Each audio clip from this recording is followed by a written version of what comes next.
As of now, we are looking at the landscape mesh, but the buildings that we are going to import are imported as breps.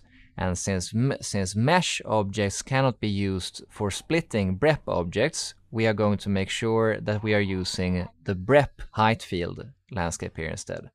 And temporarily hiding the mesh landscape and showing the render landscape, we can see that we still not yet have applied the same step as we previously did with the mesh here. So we'll just quickly remedy that.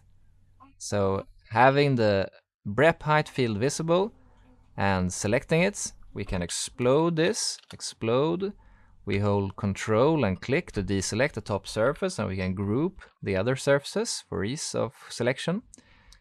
And with the top surface deselected and only these surfaces selected, we can type match properties.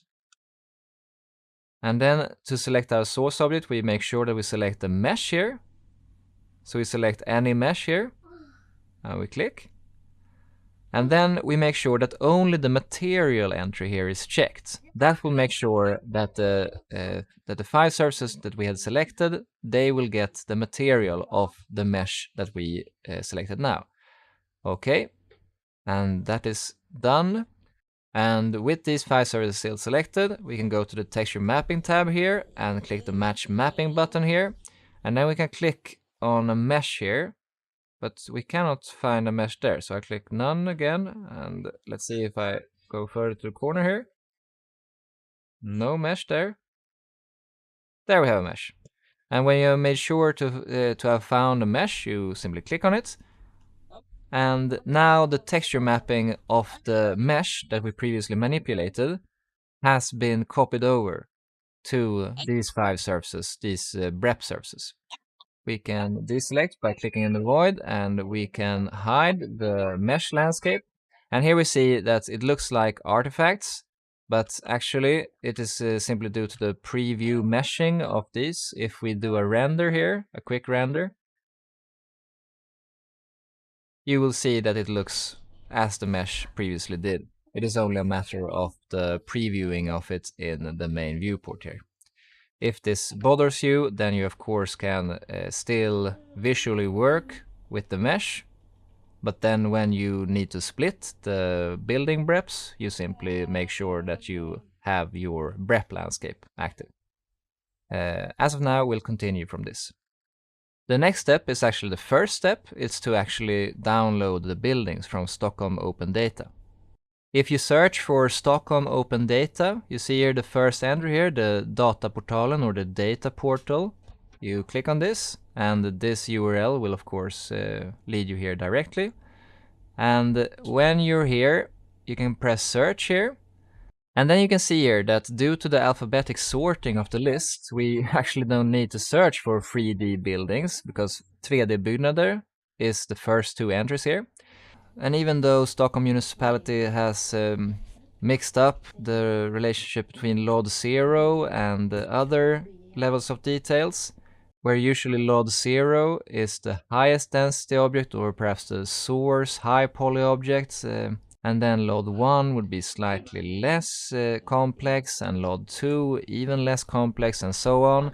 The logic of Stockholm municipality here is that LOD 1 is the less detailed one, and LOD 2 is the more detailed one. And since the change of finansborgarråd in Stockholm municipality, this one is not available for download. You can see that you can download test data, but to actually get access to this, you will need to purchase a license, and for educational purposes that would be excessive. So instead we will be using the 3D buildings generalized, here branded as LOD 1. This data everyone has free access to. It's in the public domain. It has been published as Creative Commons CC0 public domain.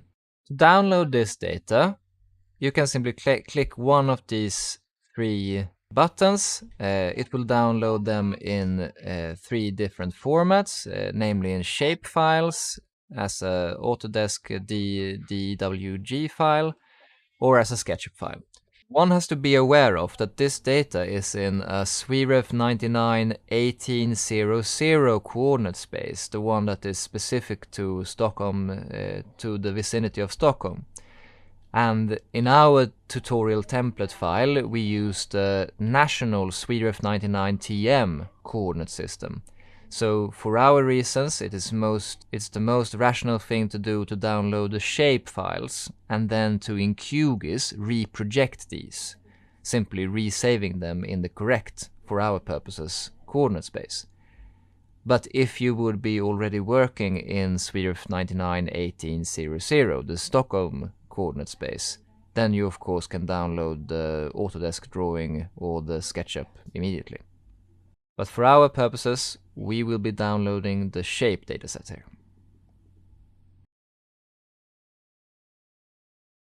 We unzip this archive,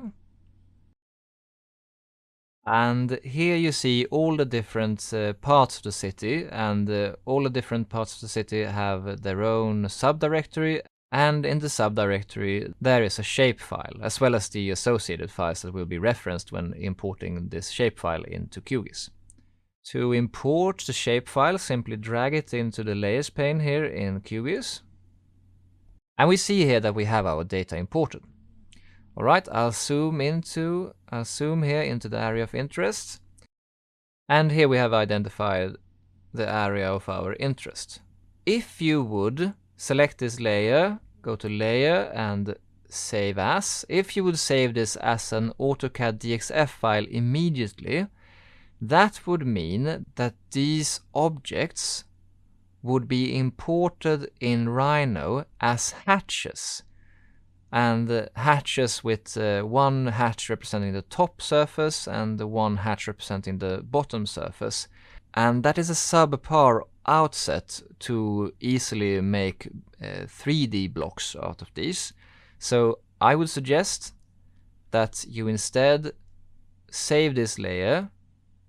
Let's see here, save this layer as a shapefile, and then you make sure we can store it here. It's only a temporary file. So here we have tutorial, and we have the lines, because we are going to export these objects and force these objects to be line strings. That will make sure that when we import them into Rhino, that all of the intended surfaces of the building blocks are a closed polyline, which can easily be converted into closed polysurfaces. That is merely a suggestion. The important thing here is, though, that now we save it into the coordinate reference system of SWIREF 991800, the one that the file was supplied with. But we need to make sure that this is SWIREF 99TM, and make sure that it's the TM, because the one that is not in the transverse Mercator system will not be working for this. You have to make sure that it's SWIREF 99TM. The identifier here can also be memorized as 3006. If you don't see it here in the list, it's only lists the previously used coordinate system, you can click this button, and then you simply search in the filter here for SWIREF, and you see a SWIREF 99, and then it's a TM. And any of these do, actually, any of these works, but I have found to use this 3006. Okay, very good. So now we make sure that these objects are being exported as a shapefile, and they're being saved into the coordinate system that we use for the tutorial template project in Rhino. And every object is exported as a line string, as in this case a closed polyline. And that is all we need to do. We can click OK here. And now if we hide the originally imported layer here, we can see that all of the objects here are represented now as lines, or as polylines. And then to easily import this in Rhino, you would repeat the process but save it as an Autodesk file. So save the layer, and then as an AutoCAD DXF. And here we can do tutorial. Well, actually, it is lines as well. Tutorial lines. As a DXF. And then make sure that the coordinate system is correct. and now geometry type can be left to automatic since they are all polylines, and then we can simply press OK. And exporting into DXF file format will take longer time than a shapefile format, so just to wait out the indicator here down. And there it was done. And there we can simply click this hyperlink here, and that will make sure that we reach the file that we exported here. And having this file here, when it comes to this tutorial lines shapefile that we generated here from the originally imported shapefile, as well as the tutorial lines DXF file, I treat these files as highly temporarily. They are generated from very easy steps here and can be easily replicated from the original. So I don't give much thought to where they are stored, because they will be deleted as soon as we have imported this DXF into Rhino. So we'll make sure to open Rhino, and to also have this open, this Explorer window open, and then we simply click and drag this DXF file into the viewport here. And we select import file, click OK, and default settings are good. Make sure that the model units are in meters though. Okay. And now we see here that the buildings have been imported.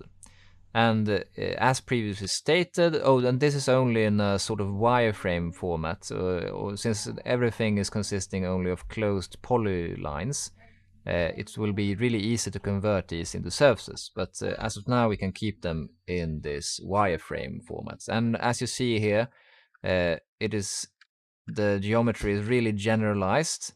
It is not detailed at all.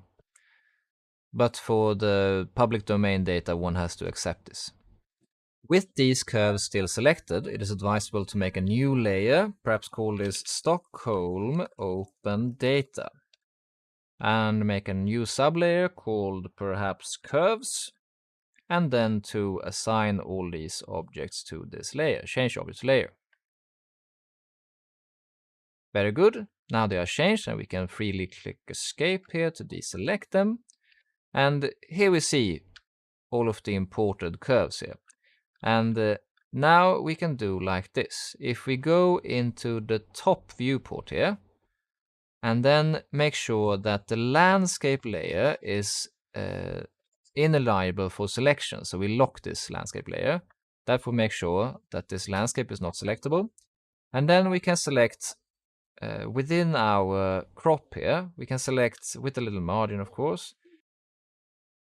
We can select every curve that is at least partly inside of our crop. And then we can go back to perspective and verify the selection. Looks good. And then we can, with all of these curves selected, we can simply type planar surface. Planar surface. And that will make planar surfaces out of each individual polyline there. And now we still have the curve selected here, so we can type the command cell last to select the polysurfaces. The surfaces that were created from the polylines. And then we can make a new subdirectory here or sublayer of the Stockholm Open Data that is called surfaces. Very good, and we can assign these objects to this layer, change object layer. Very good. I can deselect these, and then we could hide the curves. And now these objects are still consisting of individual surfaces. But one could really easily simply select surfaces, select sublayer objects, or select objects in this case, since we don't have any sublayers of this layer, so select objects. And we can Ctrl plus J is join. And now we see here that these 642 surfaces have been joined into 58 closed polysurfaces and 19 open polysurfaces. And the open polysurfaces are of course the ones that are partly outside of the crop, because those curves that were outside of our selection will not contribute to a closed polysurface. We can type the command select open polysurface, and that will select these ones. And we can see that immediately. Perhaps if we change to shaded here, it will be more visible. We can see here that the objects that are not closed polysurfaces are each residing on partly outside of the crop. But this we will be fixing in the general cleaning of the crop edge here. So we can simply select all of these surfaces, and then with the we have an original crop line here. I can temporarily deselect these to select that here we have our intended crop corresponding with an A3 in a scale of 1 to 1000. So here it is. And then we can make sure to select all the surfaces here. And then we can either with Control-Shift-S or typing the command split, we split all of these objects with this curve. We press Enter or space to confirm. And this will take some time. As you see, split fails for all objects which are not within splitting tolerance. If they are inside here, they will of course not be split here. But the others will have been split. 32 polysurfaces were split into 72 pieces.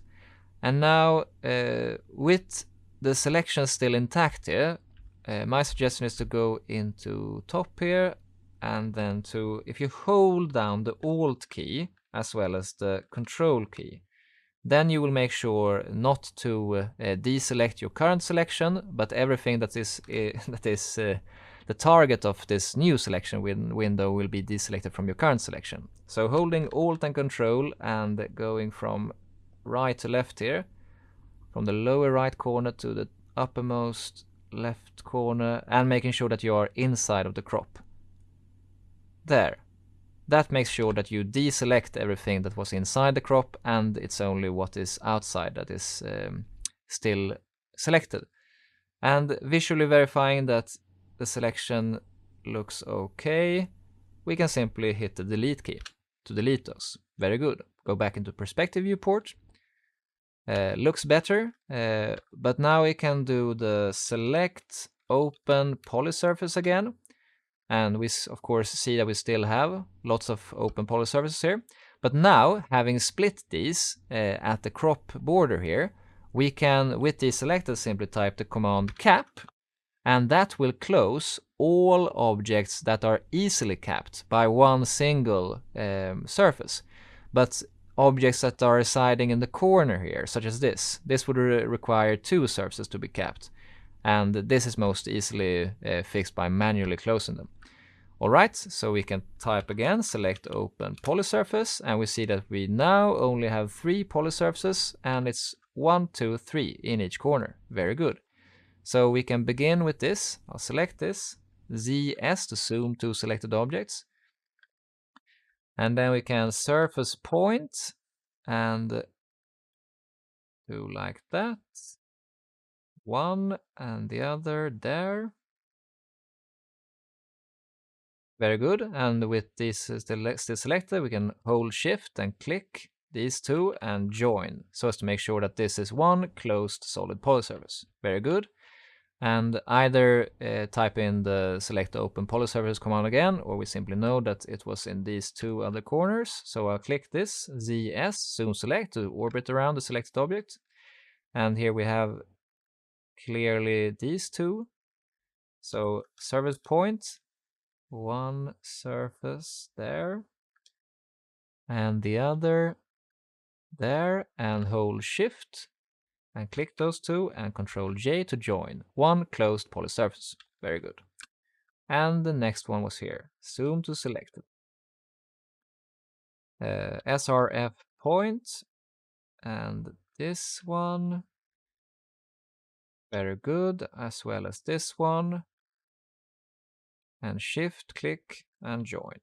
Very good. And now we try again here with select open polysurface, and there were no open polysurfaces. We try with select open surface, and there were no open surfaces. Very good. That means that every object here, every building object here, or building block objects, one would perhaps more accurately say, is a closed solid polysurface. Very good. Change to rendered here. And the result is fairly adequate, at least for a massing model. But as one may see here, we need to fix some things, such as the Z buffer fighting here, which will be fixed by splitting these buildings with the landscape surface here. But that will be done in a succeeding step. Before moving forward with those manipulations that will be done in a succeeding tutorial, it is fair to show also the data that the Stockholm municipality previously published. Before the change in Finansborgarråd, there was more detailed data, not as detailed as the so-called LOD2 data that Stockholm municipality has published later, because those, to our knowledge, includes gabled roofs where adequate and such. But if one looks at this very generalized data, even these landmarks here are reduced into building blocks. And previously Stockholm municipality had sort of an intermediate, in terms of complexity, an intermediate data set, which was not published as public domain, but it was not to any cost or required any obtaining of a license, because it was published with a Creative Commons CC0BY, so Creative Commons Attribution license. And we are going to show you how to import that as well, as an alternative to this public domain open data. The Creative Commons attribution data is quite old and not published anymore on the data portal website, but it is supplied via link to a Google Drive. Since it was published in 2016, I think, if one looks here at files, date modified, we see that it's from June 2016. This data was published with a Creative Commons attribution license. And according to the CCBY attribution license, anyone is free to distribute the material in any medium or format, and as well as you give appropriate credit to the author, which in this case is the Stockholm municipality. And no additional restrictions can be applied in retrospect. So we deem this completely valid to share. This whole directory, the 3D block directory here, will be shared in a Google Drive folder, which is accessible via link in the description. So if we do the same here, the same procedure, so let's make sure that we have QGIS open here. And it is not necessary to create a new project here so as to get rid of all these. I will just simply hide these layers, and I will hide the originally imported layer of the generalized data as well, but I will show them, toggle its visibility later on. All right, and we can make sure that we import Normalm here, and here there are two different data sets. Quite confounding, but the byggnad area, the building area 3D shapefile, that is the building blocks. And the one without the 3D suffix, that shapefile is the one consisting of the landmarks. And the 3D suffix here, the building blocks, they are simply outlines extruded in the Z space or in the Z axis, but the suffixless one here, or the building area, consists of landmarks with actually individual surfaces represented by closed polylines. So we'll have to import both of these. So we can first go with the 3D to get the building blocks. And here we see the building blocks, and already here we can see if we temporarily toggle the visibility of the original one or the public domain one. Well, actually it was not that visible. I wanted to pinpoint out here that perhaps the city library here, in the original, it's only the building footprint, but in this older data, which still might be accurate for all buildings that were constructed before 2016, or at least not significantly adjusted in any way, you see here that we have more information. And with the doctor's house here, we also see that instead of 2 general polylines here, we have more informing outlines. We have more complex shapes. Alright, one main difference between these two datasets is that the public domain one, the top height of the objects are actually the mean height of the roofs, while this earlier Creative Commons attribution one is actually the top height represents the takfot, the lowermost point of the roof.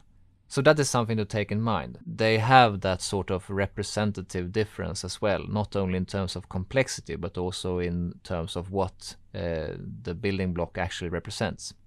And we also see here that the public domain one also have the landmarks, the churches, the observatory here, while the earlier one, the CC attribution one, it does not have this in the same layer. But if one also imports this, the building area shapefile here, we now see that we have them. And in 2D, I'll have to issue a warning here that these more complex or less generalized landmark objects, their topology might be horrible, but it is our hope that they are sufficient enough in terms of quality to give a nice or a nicer impression than the extruded building block of the generalized one. But if one wants to make these landmarks a closed polysurface, then that might need some extra work, because often, or in many cases, these landmarks are constructed in terms of surface topology as one would construct a house of cards. It's not a closed solid polysurface, but an array of surfaces consisting of the general look of the building in a pretty generalized way. You will see in Rhino. With these two layers imported here, we can do the same thing as we previously did. So one time for each of these. It's a simple repetition of the previous operation. So I'll begin with the buildings here, or with the building blocks here.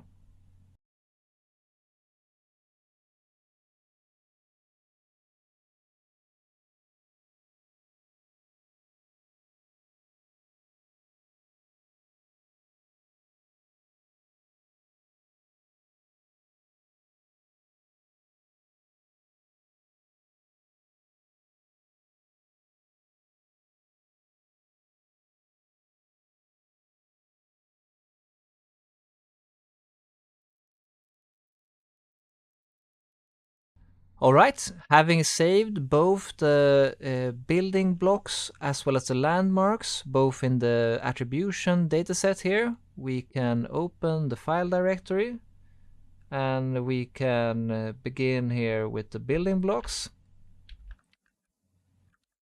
and import these by dragging the file inside the viewport here and click import. And as long as the model unit is in meters, the defaults are good. And with this import still selected, my suggestion is to make a new layer, which can be called Stockholm Attribution Data, and 2 new sublayers, curves and surfaces. And actually one should perhaps, we can make it so that if we make another that is called building blocks,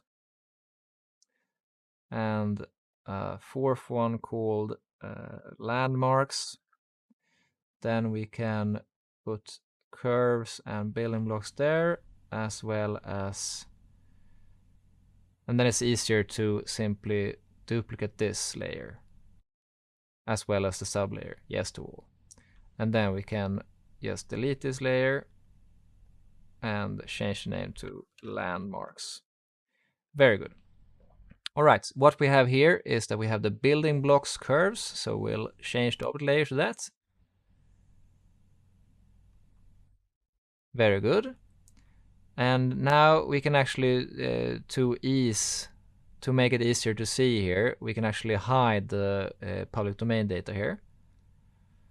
All right, and then I think it's advisable that we first import the landmarks as well. Import. Very good. Very good. They are selected. And then we can put these into the landmarks curves here as well. So change the object layer. And before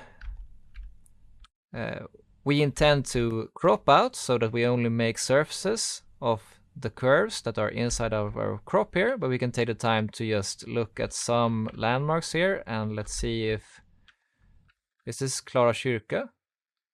I think this is Klara Kyrka. If one takes Klara Kyrka as one example here, zoom to selected, and then let's see here if we make a surface model out of this. So we'll type planar surface, and you see already here that this has self-intersecting input curves, and that is due to the topology of the surfaces, that they are not perhaps constructed in a topologically adequate way. If we do use curve processing, we see that we only get the outline here. We change the view mode to shaded here. We only get the outline here in Z.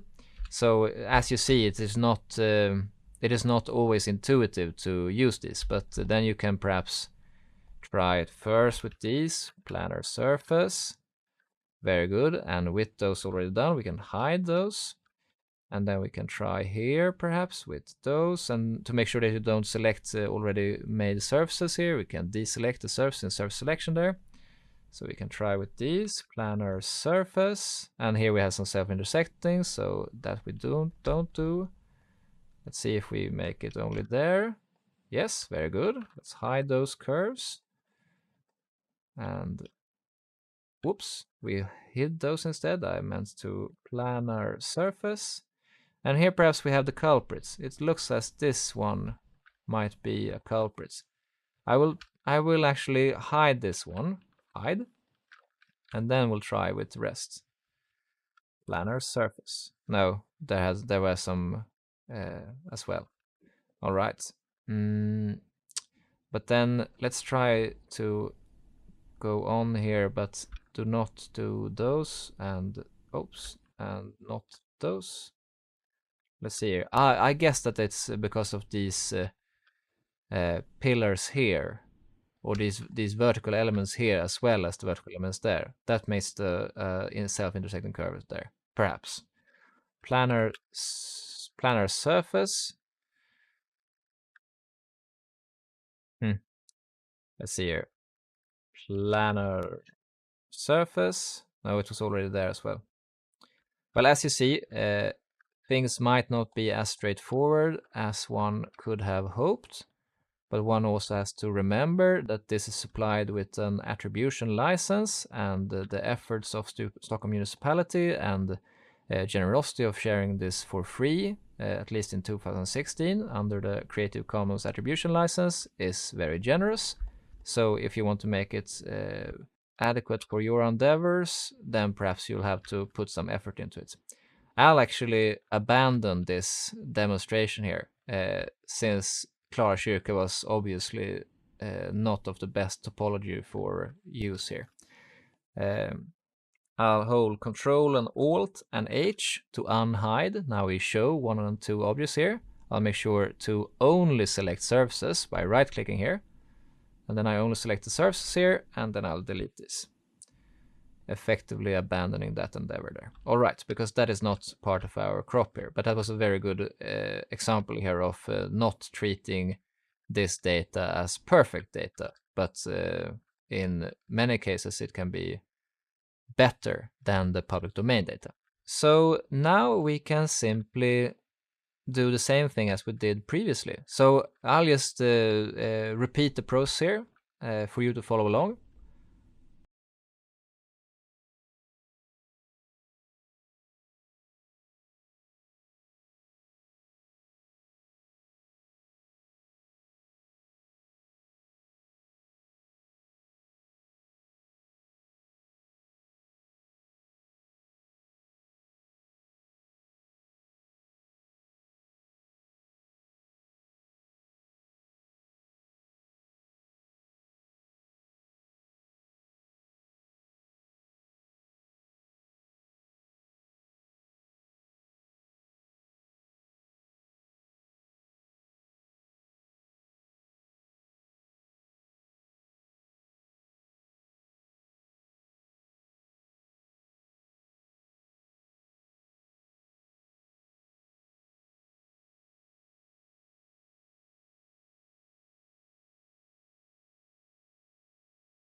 And now you see here, if we select open polysurface, these two are still open polysurfaces.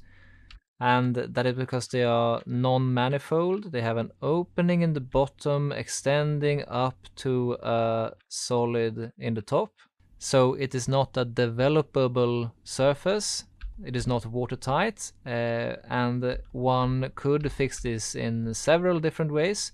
I think that perhaps the easiest one, since these are actually extrusions, they have a bottom height, a top height for two different geometries here. So I think I'll simply, beginning with this one, explode this one, and then take the top one here. And here one see that it is empty there, that is the problem of it. And then I'll duplicate border and deselect the inner border with control here, deselect it, make a planar surface from the boundary, select that last object, extrude that surface down all the way here, and not seeing that we can change to ghosted, or perhaps even wireframe in this case. And here one sees more clearly. And there's also a, I don't know why, but there's a like a perhaps very, very low height garage down there. Something is down there that we can simply delete. And it was here as well, I guess. Yes. It is under the ground. It is underground here, so it is not a problem for visualization, but I'll delete this anyway. All right. And changing back to shaded here, we have a polysurface now. It's a closed solid polysurface. Very good. And we can do the same here, but we can take that trimmed surface there, extrude that surface, and only down here. Very good. And now we can select with Alt here, so as not to mistakenly drag something. Hold Alt and select everything there from left to right. And then we can deselect. That was a surface. We should deselect the polysurface. Very good. Deselect the polysurface. Deselect one surface. Very good. Deselect one polysurface. And then we could delete these two. And also delete the surface that was here. Wasn't there a surface here?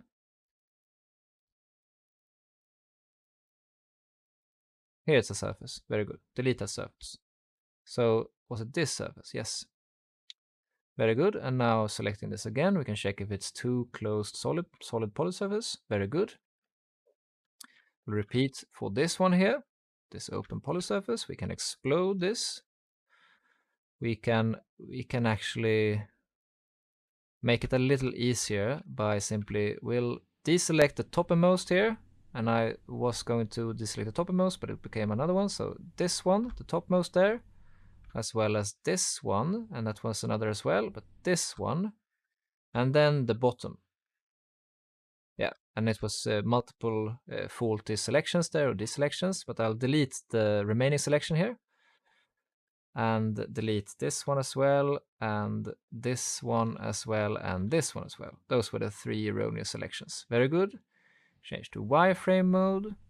And then we can actually do like this. This has the inner border here. So let's make sure that we duplicate the border of this and deselect that one and make a planar surface of that one and select that last generated surface and extrude that surface down all the way to the original set bottom height there. And then we can do the same for this one, but this one was of no problem because it has no interior borders. Let's extrude that surface to this point there. Very good. Change back into shaded, and we can perhaps now simply no, but then we can temporarily hide these two polysurfaces, and then we can manually delete everything else. This curve, that one, this, and delete this one as well. Very good. And then Control Alt H to unhide. And now we have closed solid polysurface. Very good. Select open polysurface, no objects. Select open surface. Okay, and here we see that we failed to delete that one. I'll make sure to deselect this with Alt Control and drag in there. Very good. And then once again, cell open surface. And we see here that these are open surfaces. Zoom to selected. And this we should fix. And this geometry is quite easy to fix in that way. So let's make sure to do that. All right. I'll deselect this, and then we can, in chunks, let's make sure that the landscape is not selectable. Very good. And we can select this and join these. And let's see if there was a surface there as well. Very good. Very good. And we can extend. I think we can actually extend to everything below here, but then make sure that we deselect this top tower there. And as well this interior surface here that has no use inside there. Let's see here, control click and reselect this, and let's control J to join. 4 closed solid polysurfaces. Very good. Okay, but this is still open surfaces, and let's see here now, so as to make this as good as possible. I would simply select these ones. Aha, okay, they extend all the way there. Okay, but I will start from top then. Okay, so these surfaces, and we see there's also some kind of bottom there, but we'll delete that, or deselect that, of course. All right, so it only deselected. I'll join these and cap this. Very good. Now we got a closed one there. And then we'll do the same for this one here. So only these cylindrical edge surface, not the top or bottom. Join these, cap these. Very good. And now we can select this and deselect that and do the same. So join these, cap this. Very good. And now we could simply select open surface and delete these remnants. Very good. So now here we have a model consisting of solids, which in theory then could be 3D printed or fabricated in a procedure where only manifold solids are fabricatable, are eligible for fabrication. Very good. So double check once again, select open polysurface, select open surface. Very good. Everything here is closed. Very good. But then we see here that we have a meshing error. And meshing errors, you see here that Rhino failed to generate a render mesh here for this brep polysurface. It states that it is closed, but I would disagree. And I think the easiest thing for this very simple geometry is to simply explode this and only keep the top surface here as well as the bottom surface there and the top surface there. Very good. The bottom here is the same. And we can reselect this one so as to delete that one, as well as reselect this one as to delete that one. Let's see, and we delete those. Very good. And now we see that the bottom surface here, it has that interior border, which might have been the cause of the erroneous render meshing. Let's extrude this surface down to that and select that, if we can still do that there. And delete that, as well as extrude this one to here. Very good. Now there are 2 closed solid polysurfaces, and there are no meshing errors.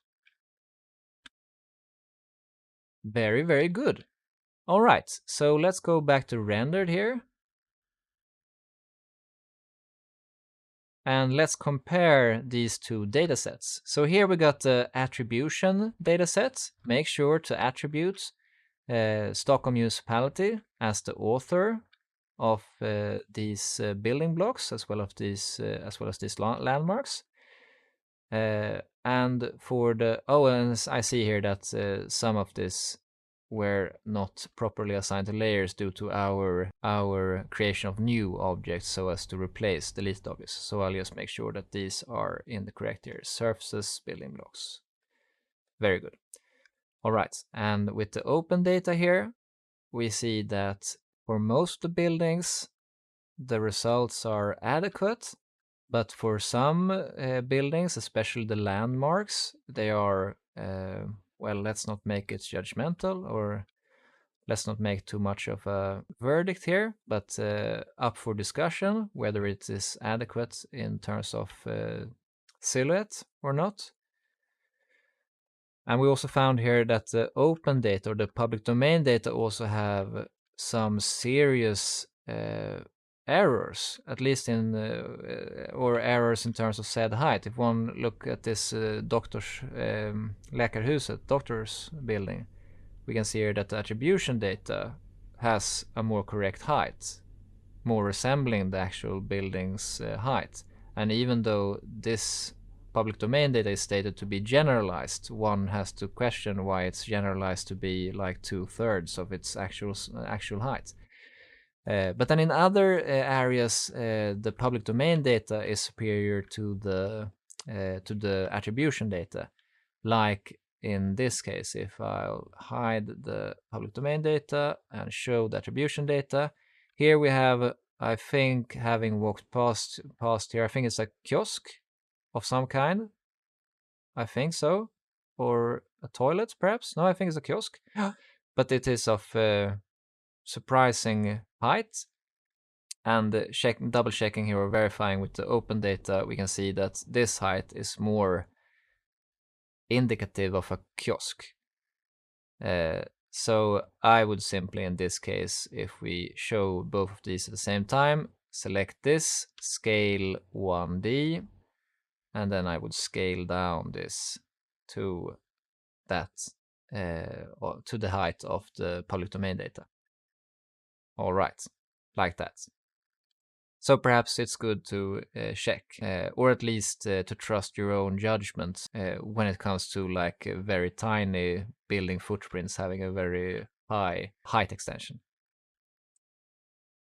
All right, there are things that we need to fix, of course, like the Z buffer fighting here, which will be fixed in a succeeding tutorial. As of now, I think that we can call it a day.